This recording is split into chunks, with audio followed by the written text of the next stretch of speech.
Good afternoon. By my watch and our clock, it is 12 noon. Welcome everyone to our second public hearing on the conference center. Councilman Larry Henry. I'm in a different seat today, but again, like to welcome everyone. A couple of housekeeping issues first. First off, is there anyone who hasn't signed up on the list that wants to sign up now? With that said, each speaker again will get 5 minutes as explained in the last meeting. The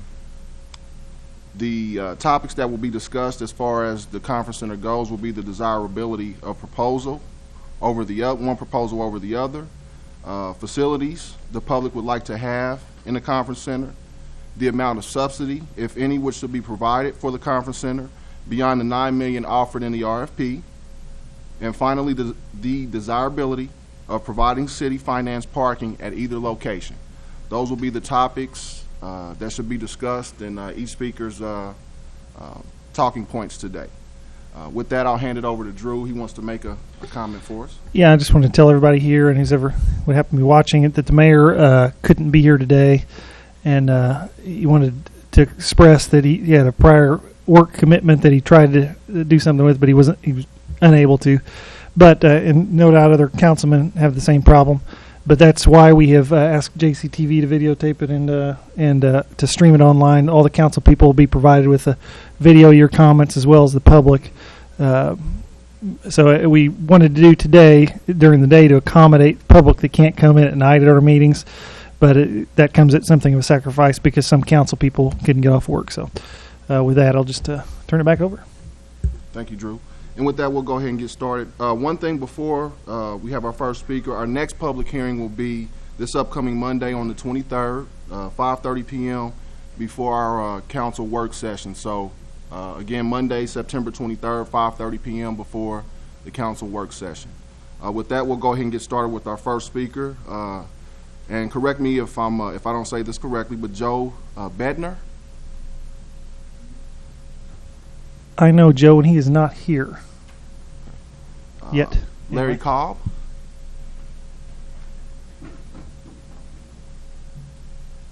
And Mr. Cobb, if you could state your address also, please. Okay. Yes, I'm Larry Cobb, reside at 741 Turnberry Drive in Jefferson City. First of all, I'd like to address that I'm here because I feel very strongly that we need the convention center in Jefferson City. I know both of the parties who have made proposals, and both companies that I respect, and they're both companies that I respect and have worked with over throughout my career, and hopefully to continue to do so in the future. My comments today are about how I feel personally. What is best? What is the best proposal for Jefferson City? My comments will be brief, but they're very strong comments that I believe in.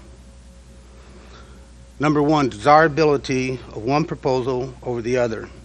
I have said for many years that I thought the mall would be a great location for a convention center.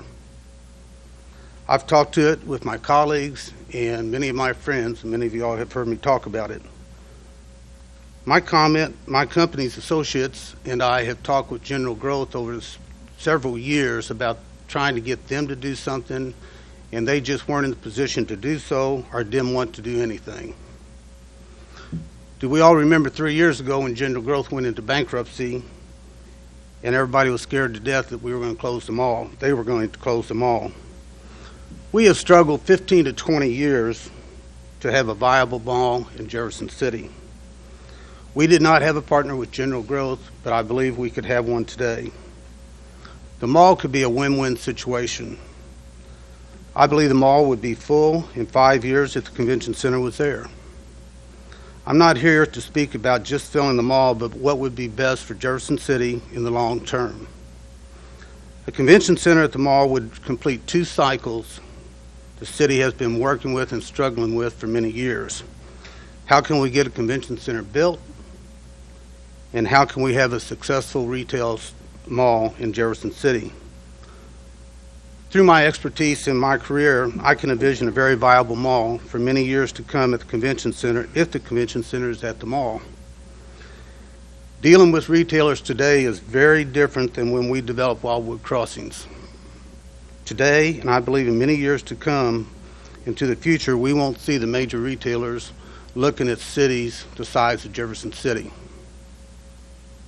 They need to have some added bonuses to come to cities like ours. A convention center with thousands of additional customers from conventions would provide a great added bonus. I do not believe associations would not come to Jefferson City if the convention center is not downtown. I attend my association meetings, the Missouri Association of Realtors, throughout the state and in Jefferson City for many years. We meet every January in Jefferson City at the Capitol Plaza Hotel to meet with our legislators. Some of our associates walk up the hill, but most of them have to be shuttled up 2 blocks away, especially if it's cold and snowy. When we meet in Joplin, the convention center is not downtown. When we meet in St. Charles, the convention center is not downtown. When we meet in Columbia, it is not always downtown. And when we meet in Springfield, and we have an event downtown, 6 blocks away, we have shuttles to take us there.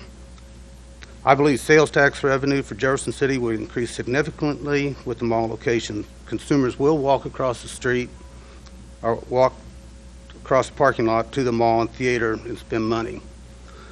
Number 2, facilities the public would like to have in the conference center. I believe the facilities need to be addressed by the experts. If 25,000 square foot is acceptable, okay. If we need 40,000, okay. It's not my expertise to determine facility design. Number 3, amount of subsidy, if any, should be provided for the conference center beyond the $9 million offered in the RFP.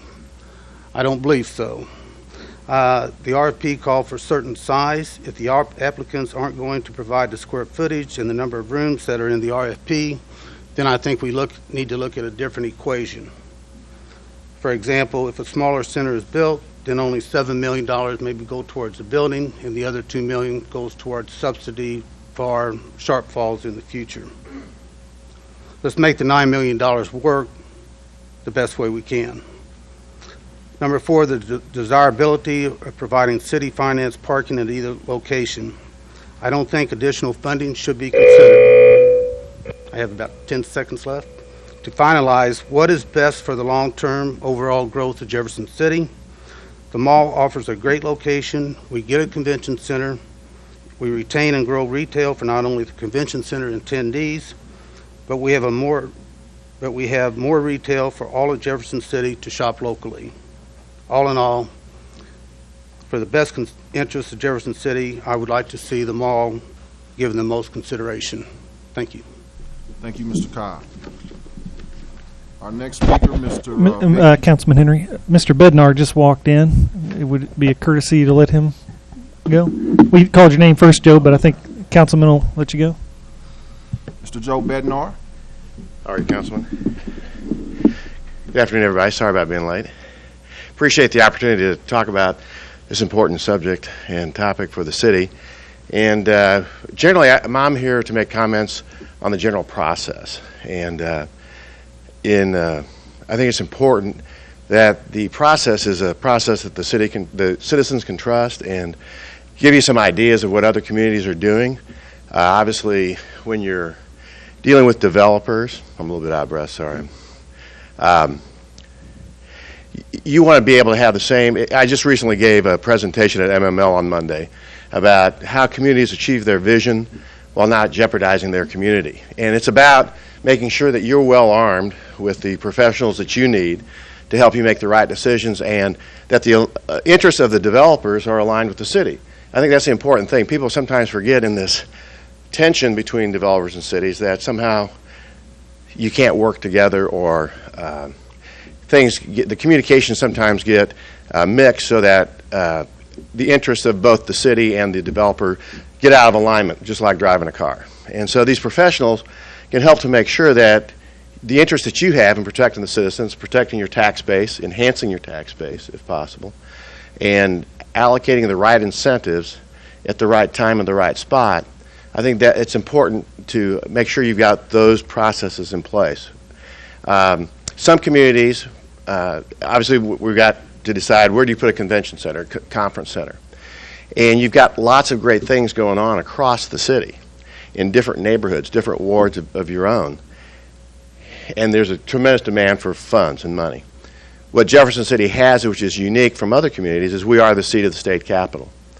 We have a university, a state university, within our city limits. We have a great working relationship, I believe, and I think citizens believe, with the county.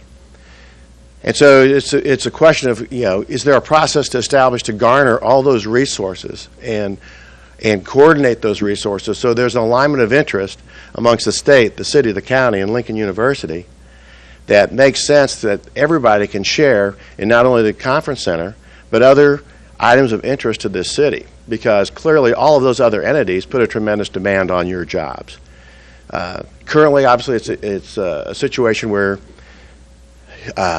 a city staff, and you've got great city staff here, it's just difficult to zero in on all the very sophisticated and important issues you'll deal with, for instance, in establishing a master development agreement, and how those are triggered, how you keep commitments, how, if things go wrong, and nobody expects when you sign a master development agreement that something would go wrong. Everybody has all the right things in mind. But, as my property professor in law school told me, what happens if you die or the guy across the table from you die?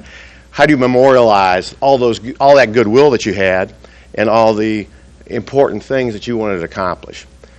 So I would just think that, again, I think we need a conference center. Obviously, it's been an issue since I've moved here in 1992.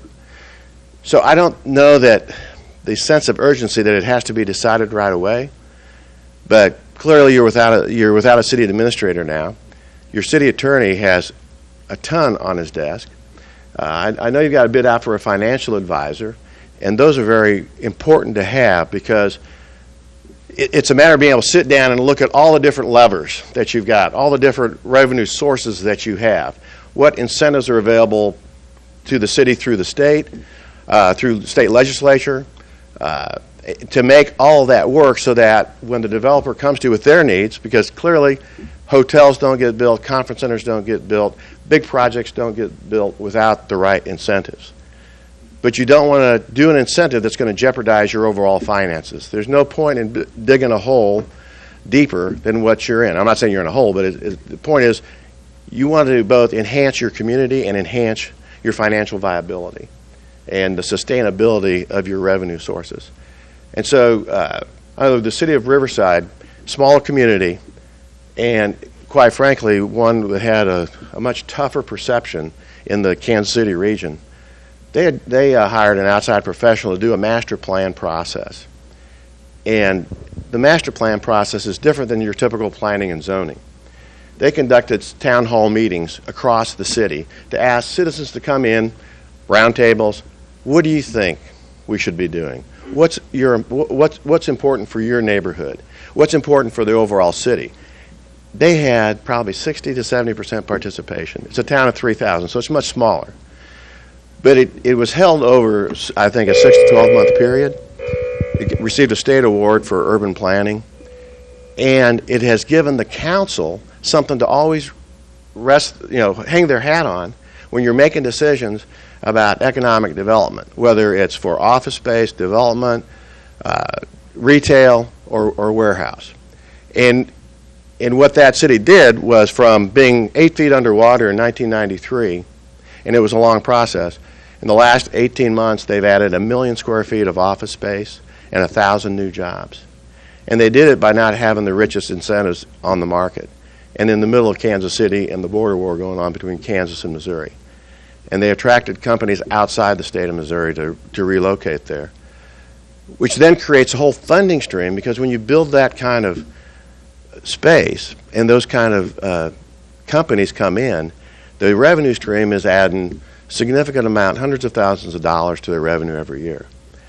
And it has the buy-in of the community that we'll do industrial there, we'll do office in this area of the town, we'll redevelop our downtown. They've got a great school district in Park Hill, but those are things where, I just suggest you consider that before you make any final decision, because I think from what I have read about the developers, and I know some of them, they all have the best of intentions here. And I think they're all going to be great partners for the city, no matter who you choose. But I think to be able to sit down and put all those creative minds together, and you arm yourselves with the facts and the people that you need on your side of the table, you can really develop this and make it work. And I think that's all I urge. I don't have an opinion right now on where it should go, because there's lots of different opinions there, but I prefer to talk about the process, and I'm available in the future if you have follow-up questions. But I think that it's a significant issue to face before you make a final decision, because that process is what gives the public confidence in your decision. And there's a transparency to that process that reinforces the trust from the citizens to you. And all of you here wouldn't run for election, wouldn't spend your time on these tough issues if you weren't committed to Jefferson City. So it's building a framework, I think, really to support you and to support staff. They're under, again, a tremendous amount of pressure to make the right recommendations to you and come up with the right ideas. But I think they would benefit as well from the additional resources. I know the staffs I've worked with. Joe, you're kind of over time, probably. Sorry. Oh, sorry. Okay, I'm done. Not that I don't appreciate people asking to help me, so I'm good with that. That's right. That's right. Thank you very much. Appreciate it. Big Puri.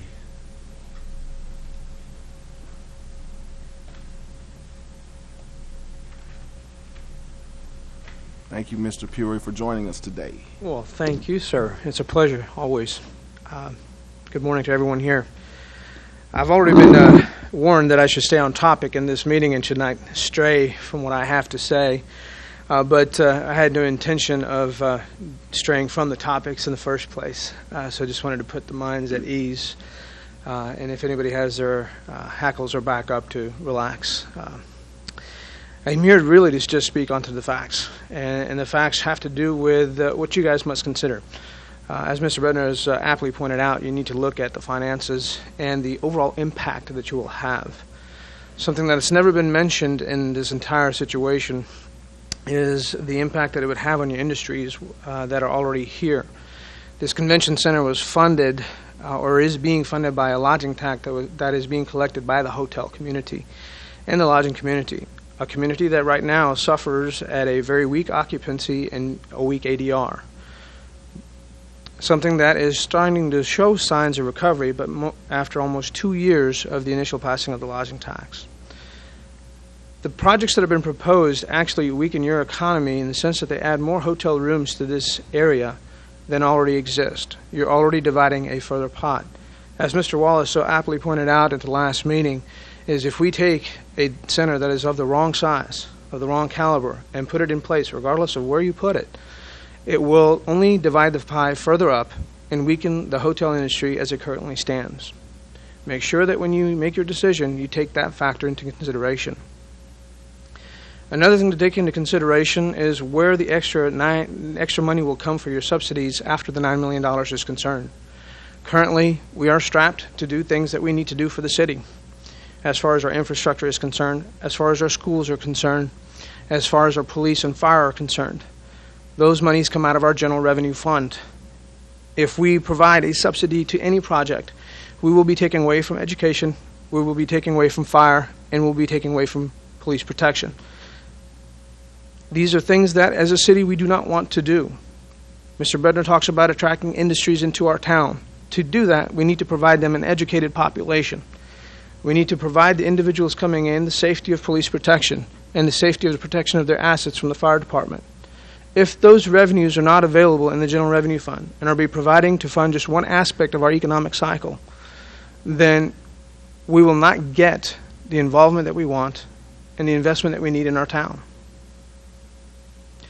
Things that need to take into consideration also is location, is the infrastructure that's in place to handle a volume should the conference center succeed.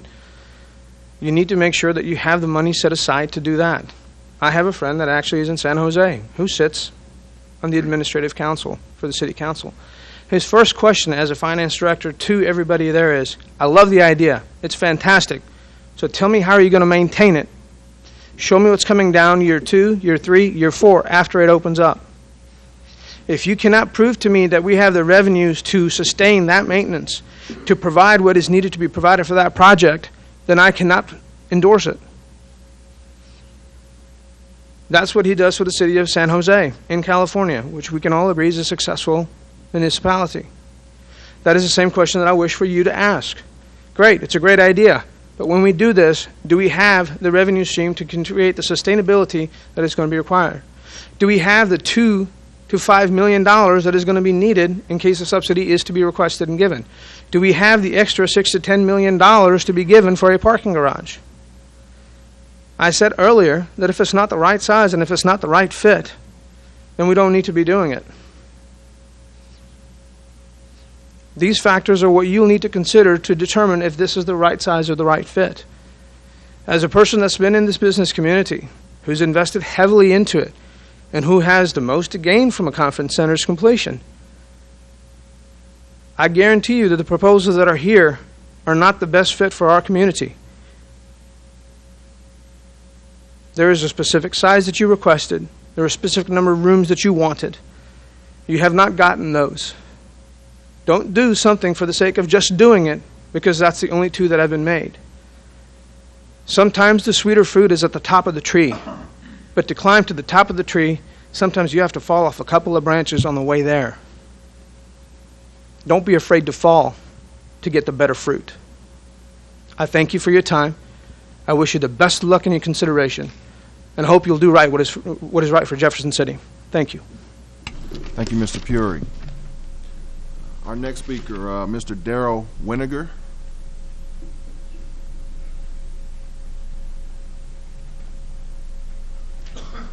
Did I say your last name correctly? You did. Good job. That's a tricky one. Thank you to the council for taking the time to hear some public comment. My name is Daryl Winter Ger, resident 125 Forest Hill Avenue here in Jefferson City.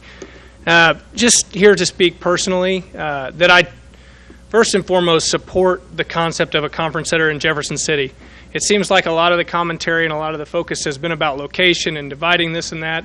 I have the utmost respect for the developers involved, for the sites that are being proposed currently, but in general wanted to make sure I pointed out that the conference center, I think, would definitely be an economic boom for our city, and it would develop and help bring in some of the other businesses that we want to see in this area. My opinion is that the Capitol Mall is a better spot for this conference center. I feel like it's the most economical, from what I can tell in the research I've done, it's the most economical place that the most potential for a low subsidy or no subsidy beyond the $9 million would be located. I don't think there's a choice between a bad location and a good location, for instance, here. There are a lot of benefits to both locations. There's good, but they're very different by nature. There's a tremendous amount of difference between both facilities. That being taken into consideration, the businesses Jefferson City hopes to attract and retain alongside the conference center and to be supported by some of the traffic generated by the convention center, they don't share our nostalgic views of our downtown. They don't share our history or our intent that we want to develop this area. What they do a lot of times is they look at the metropolitan statistical information available. They make the best decision they can with the information they have, which is complicated. There's a lot of dynamics, and the conference center can change some of those dynamics. So when we discuss a lot of our emotion and when we discuss a lot of our intention and what we want, I don't think a lot of the businesses that would come along with this look at it quite from that perspective. So I wanted to at least point that out. We have to be aware of the numbers involved and the specifics that are looked at whenever any business is relocated or invested in a city. What they do look at, too, is success in other communities. And they've had a lot of exposure and a lot of time and experience developing in other cities, working with other municipalities, working with other private businesses. So I have a lot of faith in that private development community in general, just because of the exposures they have and the relationships they've developed over time. And once again, in my opinion, I like the ability that the Capitol Mall has to be responsive and the less dollars focused on infrastructure or expansion if and when this is built and successful. With all the good things that both sides offer, I still think that the subsidized part of this is important to me, or the lack of future subsidies is one of the things that drives my opinion. I'd love to believe that this would be a model that wouldn't need subsidies. I'd like to believe that of the two that I've seen, the most likely one is the one I'm saying today, the west side of it, just because of what Mr. Puri alluded to, just that lack of operating cost, that lack of future subsidized income. It's important. If we just want to talk a lot about what we want as a community, I just wanted to throw a couple other things out there too, though, that I would really like to get an international airport with a tariff-free cargo zone. I'd love to see you guys relocate the St. Louis Cardinals to Jefferson City, because it'd be fantastic and it would be something I think everybody in the community would want. But in reality, I believe that this decision needs to be based on the economic indicators, the economic factors involved, and for growth and for reduced to no subsidized viability, my opinion is the Capitol Mall is the site. Thank you. Thank you, Mr. Winter Ger. Our next speaker, Mr. Jim Penfold.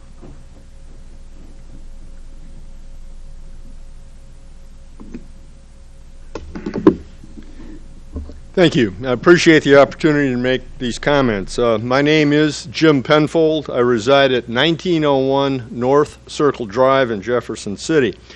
A little bit of background. I was a member of the Jefferson City Council for 4 years, from April 2007 through April 2011. And while I was on council for the 4 years, I was a member of the Conference Center Committee that was then in existence. And then for a period of more than 2 years, I served as the chair of that Conference Center Committee. And my following remarks are based on my perspective from that time. Jefferson City is the state capital and the seat of Missouri government. Statewide, when people think of and talk about Jefferson City, they are probably considering the activities of the legislature, the statewide elected officials, the Supreme Court, and the state agencies. The image, the icon of Jefferson City that the people around the state have in mind is probably the state capitol dome or the state capitol building, the Capitol complex, or our downtown. This is a good image for this city. It is particularly good when you're focusing on tourism, business travel, and the related meetings, conferences, and exhibitions that come from that. And it's particularly good also when your purpose is to bring more people and business to Jefferson City. I believe we need to polish that image. We need to build on our strengths. We need to invest our new resources to bolster and strengthen our main drawing card. The Capitol complex in our downtown is the main drawing card. And that's why I recommend the downtown location, West McCarty and Broadway, for the proposed conference center. The location is most convenient and proximate to the main attraction and customer, that is, state government as a whole. It is also the location that will bring more and more people into the historic city core who will patronize its shops, restaurants, bars, and other attractions, thus supporting the continued vitality of the downtown. And let's make no mistake, the continued vitality of the downtown is of utmost importance to the image and the health of this city. A conference center at the West McCarty and Broadway location would also support other initiatives such as redevelopment of St. Mary's Health Center, the creative reuse of the old shoe factory or furniture store, the intercity bus station, and the old power plant. The location for a conference center would also provide the longer range incentive for the development of a green space corridor along Wares Creek. And I believe that a conference center in the downtown location would be more attractive to event planners, thus generating more business than a conference center built in another location. With respect to the size or the amenities of a conference facility, I would recommend that a conference center be constructed significantly larger than the space currently available at the Capitol Plaza Hotel. Constructing a smaller facility than the Capitol Plaza or the same size does nothing to attract larger groups to this city and directly competes with existing hotels. It would seem to me that a new conference facility should be constructed in accordance with the size requirements in your RFP. And But in thinking and looking at the information we had from several years ago, I would think that a very minimum of 20,000 square feet of ballroom space, about the same amount of exhibition space, and an additional 10,000 square feet of breakout space is something to be looking at a very minimum. That is larger than Capitol Plaza. With respect to parking, and Bob, you and I can fight about this in the middle of a street someplace. The downtown needs additional parking. It needs additional parking in several locations. Parking is needed on the west end, serving the Capitol complex and the state office buildings, helping to free up space that could be turned into commercial or open space attractions. Parking is needed to serve the 100 blocks and the 200 block of East High and further east on High Street. The city has to expand parking downtown. It might as well start with a significant project on the west side. And on a subsidy, it has been long known and frequently stated that a conference center itself is not a significant moneymaker. The purpose of the conference center is to bring additional business to the city that benefits the various hotels, restaurants, and other businesses. The bigger picture should be examined. Promising or rejecting a subsidy beforehand seems to me to be short-sighted. Thank you. Thank you, Mr. Penfold. Mr. Dick Groner.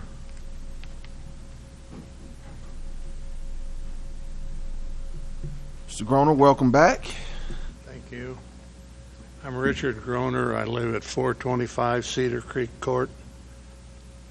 I've spent a lot of time on this for a long period of time, and I was prepared to testify today, but I'm not going to testify because I know you got an initiative petition that may change the whole dynamics of the situation. So let's vote on that first, and I'll testify. Thank you. Thank you. That actually was the conclusion of our list. I know some extra folks that came in afterwards after I posed that question. Is there anyone else that would like to, at this time, speak on behalf of those topics for the public meeting? Councilman, I think there is actually at the bottom of the list, Dave Wallace. Phyllis put him on the bottom because he was a repeat customer. Okay. And we'd indicated that the first-time speakers would get priority. Okay. Mr. Wallace, would you like to come up?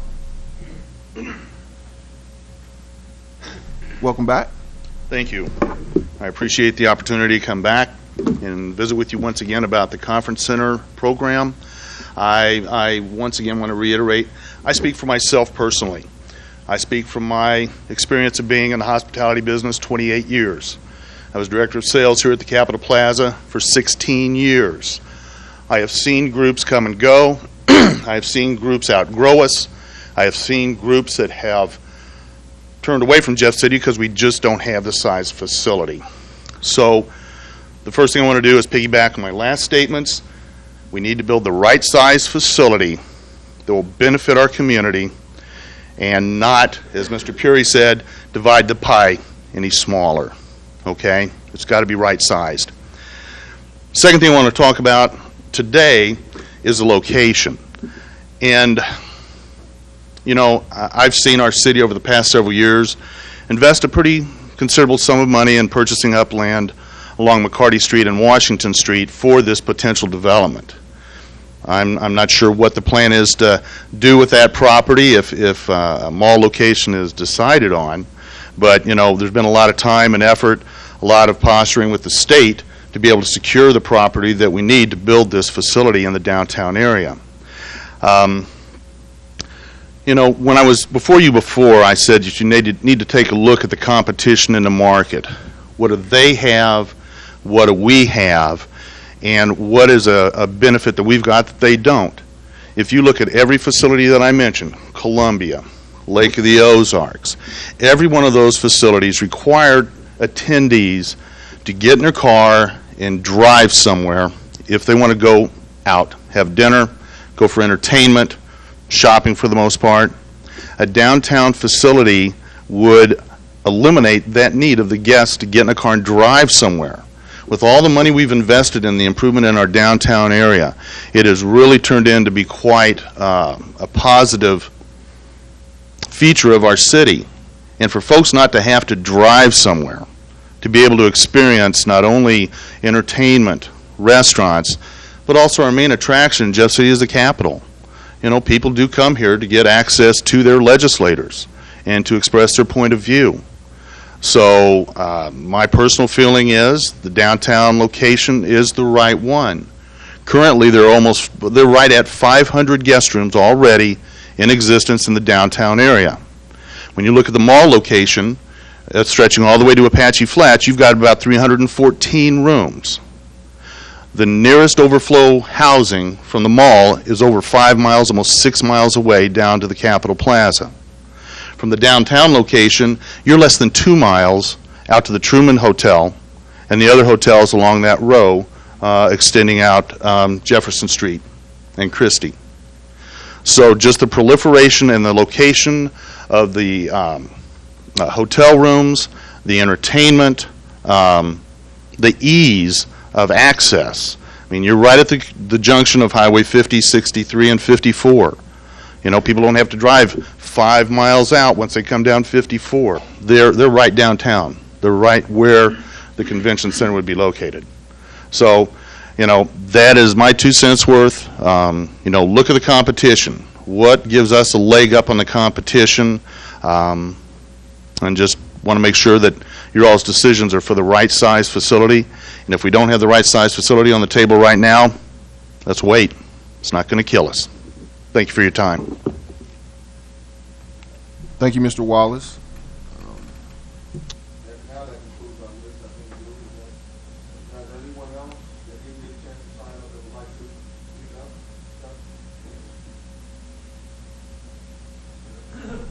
And since I don't have your name on the list, would you go ahead and state your full name and address, please? My name is Tim Stallman. I live at 2204 Melody Drive. Yesterday, the Citizens Against Convention Center Committee, a new organization dedicated to stopping subsidies of a proposed convention center in Jefferson City, filed 2 notice of intent to circulate petition documents with the Jefferson City Clerk's office. This is the beginning of an organized opposition to the convention center proposed by the City Council. We believe that the citizens deserve a vote on the multi-million-dollar convention center issue. These notices of intent set in the committee has proposed 2 ordinances. The first will eliminate the 4% lodging tax and stop the city from using any tax or public money for the construction of a convention center. The second proposed ordinance only states that the city cannot use tax or public money for construction of a convention center, but leaves in place the 4% lodging tax. The committee will decide later which of the 2 ordinances to proceed with after getting comments back from the city. The city has 10 days to approve or disapprove the proposed petitions. The taxpayers of Jefferson City have not been given a real voice in the decision to spend $10 to $20 million of tax money on these proposals. These proposed ordinances will set in motion a plan to provide for elections to decide what the public really wants. The 4% lodging tax passed several years ago did not state anything about a convention center. It only stated that the money be used for promotion of tourism. That's what it actually said. The taxpayers were sold a pig in a poke. We citizens deserve an honest and fair election on this expensive and foolish plan. We had an election that defeated this plan once. It was called Transformation, and it lost by almost 2 to 1. The City Council needs to abide by that election. We citizens deserve a vote on this issue. Thank you. Thank you, Mr. Stallman. Anyone else? And at this point, Drew, will we open it? There's no question and answer or anything like that, is it? No, I suppose if any councilman wants to make a statement, they can, but that was just to allow the public to be heard. So, okay. And I'll go around. Any other council members have anything they want to mention? Okay, and that will conclude today's public meeting on the conference center proposals. Again, our next public meeting on this will be Monday, September 23rd at 5:30 p.m. before our council work session. Thank you for everyone coming out this afternoon.